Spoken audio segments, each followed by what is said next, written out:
இன்றைய வாக்குத்தத்தம் சங்கீத புஸ்தகம் 16ஆம் அதிகாரம் 11வது வசனம்.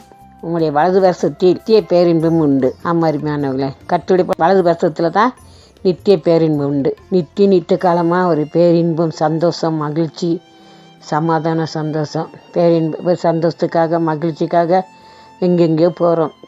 சிலர் என்ன செய்வாங்கன்னு சொன்னால், சீரியல் பார்த்தா கொஞ்சம் சந்தோஷமாக இருக்குன்னு பார்ப்பாங்க. சிலர் என்ன செய்வாங்கன்னா, வெளியே அப்படியே சுற்றி பார்த்துட்டு கொஞ்ச நாளைக்கு வெளியெலாம் போயிட்டு வரலான்னு நினைப்பாங்க. அங்கெல்லாம் இல்லை அருமையானவர்களே.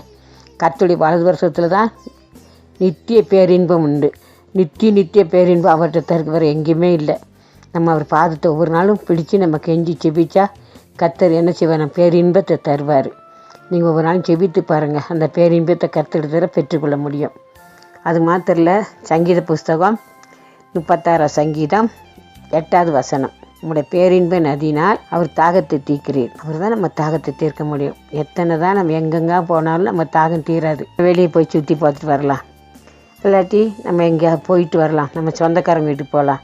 அதெல்லாம் ஒன்றுமே இல்லை அருமையானவர்களே. அது தாகத்தை தீர்க்காது. கொஞ்ச நாள் போகிறப்ப சந்தோஷமாக இருக்கும், அவ்வளோதான். சந்தோஷமாக இருக்கணும். நம்ம உள்ளத்தின் ஆத்மா தாகம் தீர்ந்துச்சுன்னா நம்ம ஆண்டவராக இயேசுகிறிஸ்து பாதம் தான் தாகத்தை தீர்க்கும். அதனால் அவர்கிட்ட பாருங்கள், அவர் பெரிய காரியத்தை உங்களுக்கு செய்வார். கலங்காதீங்க, கண்ணீர் துடைச்சிக்கோங்க. ஜெபம் பண்ணுமா?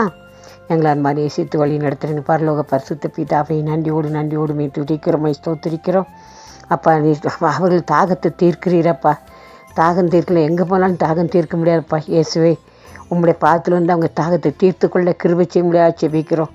உம்மிடத்தில் நித்திய பேரின்பம் உண்டு சுவாமி. ஒவ்வொருவரும் உம்மிடத்தில் நித்திய பேரின்பத்தை பெற்றுக்கொள்ளத்தக்கதாக தேவனாய் கர்த்தர் உம்மிடத்தில் ஓடி வரட்டும். உங்களை ஆசீர்வதித்து உயர்த்துங்க, பெரிய காரியத்தை செய்யுங்க. எல்லா துதிகானமாக்கும் செலுத்துகிறோம். எங்கள் அன்பு ரட்சகர் இயேசுவின் நாமத்தில் தாழ்மையாக கெஞ்சுகிறோம் பரமபிதாவே, ஆமென்.